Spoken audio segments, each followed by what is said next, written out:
Photo लेके राजनीति करते हैं। हम उन फोटो वालों की राजनीति को हम इस देश में बंद करेंगे। जो महापुरुषों के नाम के फोटो और उनके नाम पे दुकान चला रहे हैं, उन दुकानों को भी हम बंद कराने की बात करते हैं। साथियों, जाति उन्मूलन कानून, जिस महापुरुष के इस देश में हर साल करोड़ों फोटो बिकते हैं, उस महापुरुष का सपना था कि यह देश जाति विहीन हो। अगर हम भारत के लोग हैं तो फिर हम दलित, ओबीसी, एससी, एसटी क्यों हैं? कुछ लोगों ने कहा कि हमारे अधिकार जोड़ पहुंच जाते हैं। वो कहते हैं इनको मैं न्याय दिलाऊंगा, वो मसीहा बनकर न्याय दिलाने पहुंचते हैं वहां। मैं आप लोगों से पूछता हूं कि देश में 1 लाख से ज़्यादा घटनाएं साल में होती हैं। अपनी बात रखना चाहते हैं कि आपकी अपनी पार्टी पीपल्स, जिस दिन से पार्टी का गठन हुआ है 26 नवंबर 2017 से, पार्टी पहले दिन से ही इस देश में जातियों को समाप्त करने के लिए संघर्षरत है और प्रयासरत है। इस देश में जो व्यवस्था, जिस व्यवस्था का दुहाई कुछ लोग देते थे कि ये कर्म आधारित व्यवस्था है, जातियां कर्म के आधार पर बनाई गई थी, हम उस परंपरा को समाप्त करने के लिए, क्योंकि देश के संविधान के लागू होने के बाद भी आज 75 साल लगभग होने वाले हैं और हम लोग उस जाति व्यवस्था में बटे हुए हैं। जाति व्यवस्था में जो कर्म के आधार पर तय की गई थी, कुछ बेईमान लोगों ने, कुछ समाज के बेईमान लोगों ने जो कामकाजी लोगों का हक छीनना चाहते थे, उन लोगों ने उसको जन्म आधारित व्यवस्था बना दिया। जो कर्म के आधार पे जो लोग ये आर्गुमेंट करते हैं कि जाति व्यवस्था कर्म के आधार पे बनी थी, उसको जन्म के आधार पे बना दिया गया। ये जो बेईमाना इतिहास में हुआ और इस बेईमाने के खिलाफ लोगों ने संघर्ष नहीं किया। कुछ राजनीतिक पार्टियां जन्मी, उन्होंने अलग अलग तरीके से, कुछ ने दलित के नाम पे, कुछ ने आदिवासी के नाम पे, कुछ ने ओबीसी के नाम पे और कुछ लोगों ने सामाजिक सद्भाव के नाम पे इस परंपरा को बना के रखा। हम आपसे पूछना चाहते हैं इस मंच के माध्यम से कि जब देश की आज़ादी से पहले यह देश रियासतों में बटा हुआ था, जब देश की आज़ादी से पहले यह देश रियासतों में बटा हुआ था, तो आज़ादी के बाद भी जातियों में कैसे बटा हुआ है ये देश?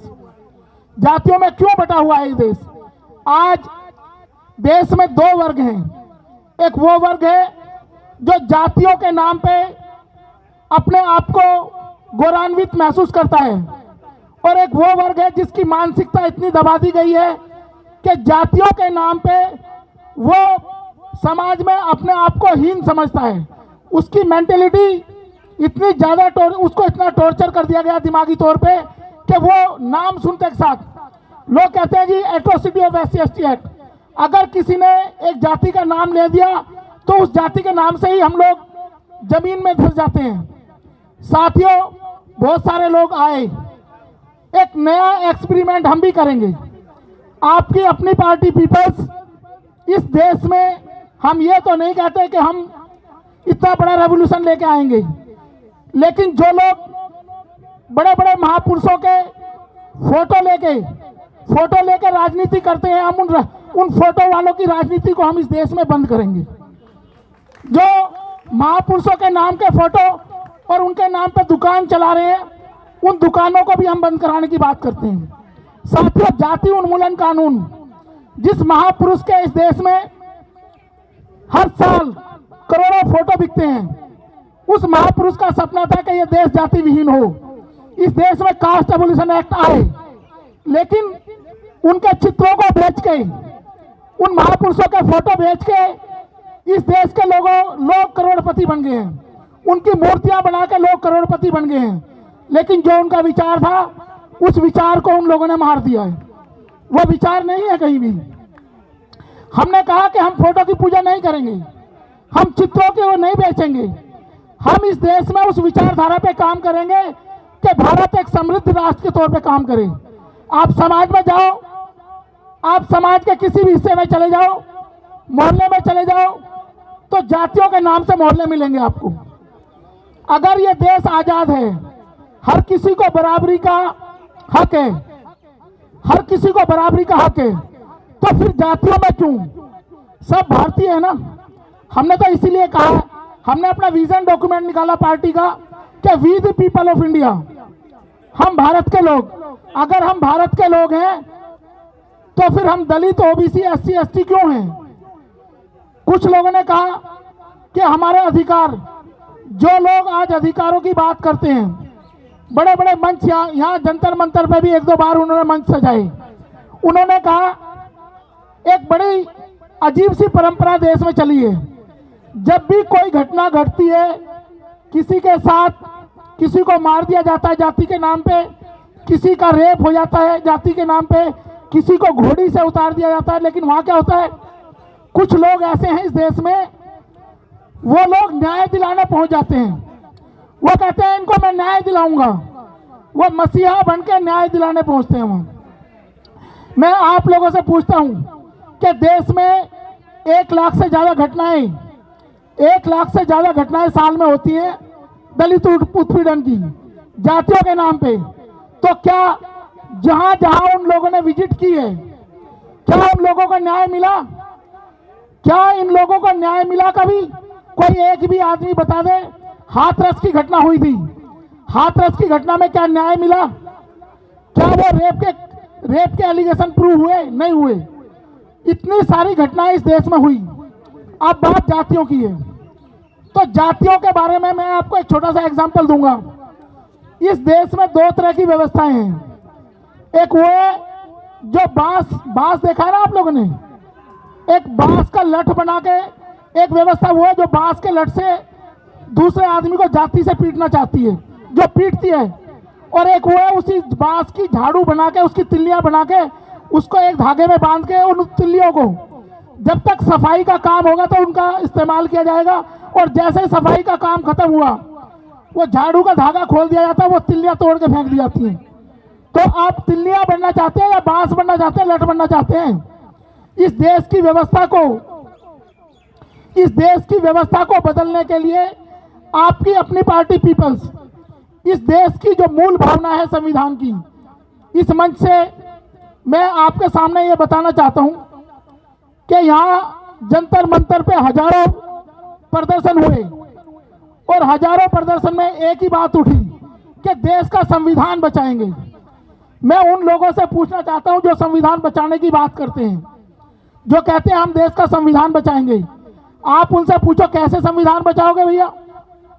कोई 4 सीट मांग रहा है रोज राजनीतिक पार्टी से, कोई कहता है मुझे एमपी बना दो, कोई एमएलए बनाने की बात करता है। तो क्या इस तरीके से संविधान बचेगा? आप अपने समाज के लोगों को, इस देश के लोगों को गुमराह कर रहे हो। इस देश में गरीबों की एक बड़ी आबादी है, और गरीबों का हक, जो संसाधन है उनके संसाधन छीन लिए गए हैं। उनके संसाधन छीनने के बाद उन संसाधनों के लिए गरीब व्यक्ति संघर्ष ना करे, इसलिए जातियों में उनको बांट दिया गया है। आप और मैं, अगर हम गरीब हैं तो हमारी गरीबी का कारण ये नहीं है कि जातियों में हमारी गरीबी का कारण है उन धन्ना सेठ लोगों ने हमें जातियों में बांट के सिर्फ जातियों में आपस में लड़ाया, ताकि हम संघर्ष ना कर सके संसाधनों के लिए। आज इस देश में 2% लोगों के पास पूरे देश की पूंजी है। अगर ये लोग जातियों में ना लड़ें, अगर आप और हम जातियों में नहीं लड़ेंगे आपस में, तो क्या हम उस पूंजी के लिए संघर्ष नहीं करेंगे? क्या आप नहीं चाहते कि आपके बच्चों को रोजगार मिले, आप अच्छी शिक्षा का आपको मिले, आपके घर परिवार अच्छे समृद्ध तरीके से रहे? लेकिन जो बेईमान लोग सत्ता में ऊपर बैठे हुए हैं, उन्होंने ये व्यवस्था बना दी है, और कुछ लोगों ने इस देश में एक नई तरह के सिस्टम बनाया है। वो कहते हैं दलित की राजनीति, पिछड़े की राजनीति, शेड्यूल ट्राइब्स की राजनीति। ये जो अलग अलग नाम दिए गए हैं, ये नाम उस संघर्ष को खत्म करने के लिए दिए गए हैं, ताकि ये सब लोग यूनाइट ना होके संघर्ष कर सकें। जब आपके महापुरुष ये कहते हैं कि शिक्षित बनो, संगठित रहो, तो आपने शिक्षा ग्रहण कर ली तो संगठित कहाँ हुए आप तो अपने अपनी दुकान चला रहे हैं। एक जातियों में जो जातियां गरीब लोगों को न्याय दिलाने के लिए पैदा हुई थी, दलितों को न्याय दिलाने के लिए पैदा हुई। उन जातियों में कुछ लोगों ने अपनी जाति का वर्चस्व पैदा कर दिया और आज उनमें झगड़ा चल रहा है। ये अपर कास्ट की जाति के साथ संघर्ष है, ये लोअर कास्ट की राजनीति के लिए संघर्ष है। और वो कहते हैं, एक कहता है मैं बुआ का भतीजा हूँ। कुछ लोग अपने आप को बुआ भतीजा बनाने के चक्कर में लगे हुए हैं। ये बुआ भतीजे की राजनीति नहीं है, ये वो राजनीति है जो संघर्ष करवा रही है कि किसका इस पर्टिकुलर जाति के लोगों के साथ पर्टिकुलर जाति पे वर्चस्व हो। तो हमने तो सपना ये देखा था हमारे महापुरुषों ने कि इस देश को जाति विहीन बनाएंगे, इस देश को कास्ट एबोलिश करेंगे। इस देश में जब जातियों को समाप्त करने की बात की गई थी उन महापुरुषों द्वारा, तो आप तो जातियों पे प्राउड करने लगे, लिखते हैं बड़ा बड़ा बोर्ड पे फलाना ग्रेट, ये ग्रेट, वो ग्रेट। ये कौन सा ग्रेट हो गए? अगर तुम इतने ग्रेट हो तो 350-250 मुकदमे लेके क्यों घूम रहे हो अपने कंधों पे? 250 मुकदमे अपने कंधों पे लेके क्यों घूम रहे हो? अगर तुम ग्रेट हो तो तुम ग्रेट हो तो टीवी पे आके क्यों रोने लगते हो?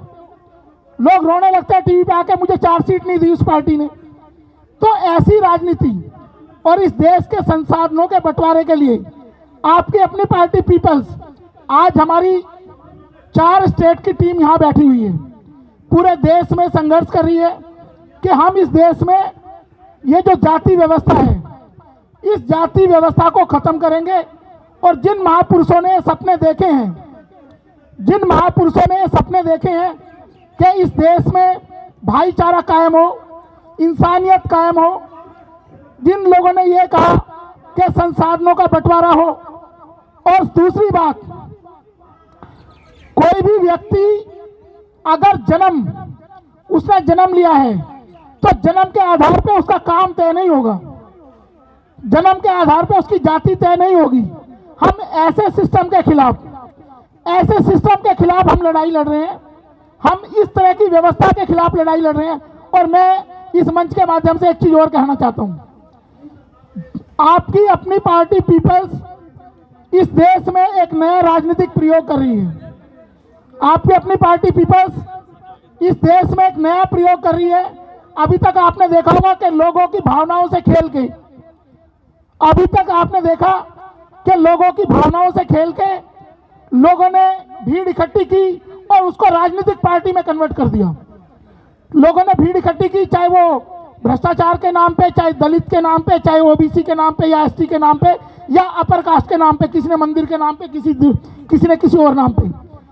पर मैं इस मंच के माध्यम से, और ये जो हमारी टीम है, ये अपना पूरा जीवन इस चीज के लिए समर्पित कर चुकी है कि उन महापुरुषों के विचारों को हम फोटो की पूजा नहीं करेंगे, हम उनके विचारों पे चल के इस देश की व्यवस्था को परिवर्तित करेंगे। इस देश में जातिवाद हम खत्म करेंगे। और जो इतनी बड़ी बात कास्ट एबोलिशन के बारे में महापुरुषों ने कही, ये सारे नेता मंच पे जाके बोलते हैं न्याय दिलाने आए हैं, अत्याचार हो रहा है। क्यों नहीं इनके मुंह से फूटता है एक बार भी कि इस देश में जाति व्यवस्था खत्म होनी चाहिए, हम सारे मिलकर जाति व्यवस्था को खत्म करने के लिए संघर्ष करेंगे। आपको गुमराह करने के लिए एक पर्टिकुलर जाति के लोग वो चाहते हैं कि इस देश में दलित के नाम पे हम पूरे देश का नेतृत्व संभाल लें, इस देश को गुमराह कर लें। और उन्होंने क्या किया है? अल्टीमेटली जो इस देश में जातियों के पोषक हैं, जो लोग जातियों के पोषक हैं, उन्होंने क्या किया? जिन जातियों को जोड़ के एक्सपेरिमेंट किया गया, जातियों को जोड़ के एक राजनीति तैयार की गई कि ये हो गए बहुजन, और उन बहुजनों को जो विरोधी लोग थे उन्होंने उन बहुजनों को एक जन में कन्वर्टेड कर दिया, एक जन में परिवर्तित कर दिया, उन जातियों को बिखेर दिया। जैसे मैंने आपको झाड़ू का एग्जांपल दिया था, वो धागा खोल दिया, वो धागा खुला तो सब तिल्लियों में बिखर गया अलग अलग लोग। ऐसी व्यवस्था को जो लोग इन व्यवस्थाओं को मानते हैं, हम उन व्यवस्थाओं को नहीं मानेंगे। हम इस व्यवस्था को तोड़ के जाति उन्मूलन कानून इस देश में लेके आएंगे। और जाति उन्मूलन के लिए जब वो लोग 90 साल एक पर्टिकुलर धर्म की बात करके कि जी 90 साल हम इस देश में ये राष्ट्र बना देंगे इस धर्म का, हम भी कहते हैं कि अगले 100 साल अगर संघर्ष होगा तो हम जातियों को खत्म करके इसको भारत राष्ट्र बनाएंगे। इसको भारत राष्ट्र बनाएंगे, इसको भारत देश बनाएंगे, इसको जातियों में टुकड़ों में बिखरा हुआ देश नहीं बनने देंगे। आज जो देश में हालत चल रहे हैं, चाहे मणिपुर के हालात, मणिपुर में क्या है, दो जातियों का झगड़ा करा दिया गया और जिसको फायदा होगा वो झगड़ा करा रहा है। तो डिवाइड एंड रूल की पॉलिसी ये बार बार बोलते थे कि हम डिवाइड एंड रूल की पॉलिसी अंग्रेज लेकर आए थे। हम कहते हैं डिवाइड एंड रूल अंग्रेज नहीं लेकर आए। डिवाइड एंड रूल की पॉलिसी जब महात्मा मनु ये कहते हैं कि कर्म के आधार पर व्यवस्था होगी, बटेगा 4 वर्ग में, तो बंटना तो पहले दिन से शुरू होगा। अगर महात्मा मनु ने 4 वर्ण में ये चीजें बांट दी तो डिवाइड एंड रूल तो उसी दिन से शुरू हुआ है। और आप दूसरों पे एलिगेशन लगाते हैं कि डिवाइड एंड रूल की पॉलिसी वहां से आई है। अब मणिपुर में कुकी और मैतेई के बीच का जो झगड़ा है वो भी तो जातियों का झगड़ा शुरू हुआ ना। तो इस देश में वो एलिमेंट मौजूद हैं, वो तत्व मौजूद हैं जो जातियों में इस देश को बिखेर के, इस देश की आबादी को बिखेर के इस देश की तरक्की पे रोक लगा रहे हैं। आज जातियों के नाम पे मणिपुर को जला दिया गया है, लेकिन किसका जला? सरकार का नुकसान हुआ। तो आप जो टैक्स पे करते हैं, आप खाने का सामान खरीदते हैं उस पर टैक्स पे करते हैं, आप इनकम टैक्स पे करते हैं, आप जीएसटी पे करते हैं, तो ये आपके पैसे का नुकसान हुआ। आपने अब नूह में जो घटनाएं हुई, तो ये जो सरकारी संपत्ति है ये उनकी संपत्ति नहीं है। जो लोग आग लगा रहे हैं वो अपनी राजनीति को तैयार करने के लिए इस देश के लोगों के बीच में बंटवारा कर रहे हैं, डिवाइड एंड रूल कर रहे हैं वो लोग। तो ऐसी व्यवस्था को समाप्त करने के लिए ही आपकी अपनी पार्टी पीपल्स आप लोगों से आह्वान करती है, समस्त देशवासियों से आह्वान करती है कि इस जन आंदोलन में, जाति उन्मूलन का जो जन आंदोलन है, हम राजनीतिक पार्टी से जन आंदोलन तैयार करेंगे, ना कि जन आंदोलन से राजनीतिक पार्टी बनाएंगे। हमने पहले दिन से ही ये बात करी है कि इस देश में एक नया एक्सपेरिमेंट करेंगे कि राजनीतिक पार्टी जन आंदोलन खड़ा करेगी और उस जन आंदोलन का नाम है जाति उन्मूलन कानून, कास्ट एबोलिशन एक्ट। इसको हमने देश के लगभग सभी राज्यों में राज्यपालों को ज्ञापन दिए हैं और आज भारत की महामहिम राष्ट्रपति महोदया श्रीमती द्रौपदी मुर्मू जी को आपकी अपनी पार्टी पीपल्स एक ज्ञापन सौंपने जा रही है और उसमें उनसे निवेदन करेगी कि केंद्र सरकार को निर्देश दें कि वो जाति उन्मूलन का बिल संसद के इसी सत्र में पेश करें ताकि इस देश से जातियों की समाप्ति हो और सारे लोग भाईचारे के साथ रहें, इंसानियत के साथ सब लोग इस देश की तरक्की के लिए काम करें। साथ साथ हम लोगों ने एक चीज़ और नोट करी, 35 दिन का जो कार्यक्रम चला पूरी दिल्ली में, हर विधानसभा में 70 विधानसभाओं में हमने कार्यक्रम चलाया और 70 विधानसभाओं में एक नई बात निकल के आई कि इस देश का गरीब, इस देश का मजदूर, इस देश का कामगार व्यक्ति वो ये चाहते हैं कि इस देश से जातियां समाप्त हो। आपने देखा होगा, अगर आप कुछ लोग हमारे साथ जुड़े हुए हैं, सभी ने देखा होगा कि मीडिया के माध्यम से भी ये बात सामने आई है कि इस देश का हर व्यक्ति जो इस देश की तरक्की चाहता है, अमन पसंद व्यक्ति है, वो इस देश से जातियां समाप्त करना चाहता है। तो इस मंच के माध्यम से हम समस्त भारतवासियों का आह्वान करते हैं कि इस देश में जातियों को समाप्त करने के इस महा आंदोलन में भागीदार बने। और इस चीज़ की हमें चिंता नहीं है कि इस गोल को अचीव करने में थोड़ा टाइम लगेगा, लेकिन ना तो ये दंगे से अचीव किया जाएगा गोल, ना किसी मारपीट से, और ना ही जातियों के नाम पे गर्व करने से। ये आंदोलन इस देश के लोगों का आंदोलन है। यहाँ से हम शुरुआत करते हैं जंतर मंतर से, अब ये जन आंदोलन बनेगा और जाति उन्मूलन जब तक जातियाँ खत्म नहीं हो जाती तब तक हमारा ये आंदोलन जारी रहेगा। हम जाति उन्मूलन समाप्त करके ही इस देश में आपकी अपनी पार्टी पीपल्स को एक समता मूलक भाईचारे का संदेश देके इस देश के गरीब लोगों की सत्ता स्थापित करेंगे। ऐसी उम्मीद मैं आपसे करता हूं और ऐसी अपेक्षा करता हूं कि आप लोग हमें सहयोग करेंगे। और इन्हीं शब्दों के साथ मैं अपने सभी साथियों का, आप जो भी हमारे कार्यक्रम में आप सभी लोगों ने शिरकत की, इनका सभी का धन्यवाद करता हूं। जय भारत, जय संविधान।